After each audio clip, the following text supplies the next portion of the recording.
Fa uns dies que hem iniciat la neteja de tots els contenidors de totes les illes del municipi, tant de Ribes com de Roquetes com d'urbanitzacions. Allà on tenim contenidors estem fent una neteja exhaustiva, interior i exterior.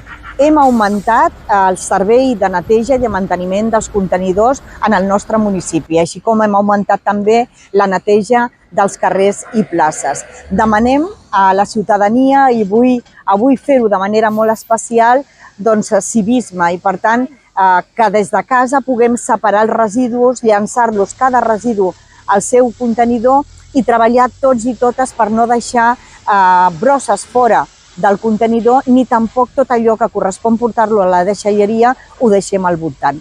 Entre tots i totes ho podem fer possible. Avui crido a la vostra col·laboració. Us crido per tenir un municipi encara molt més agradable on poder viure i conviure.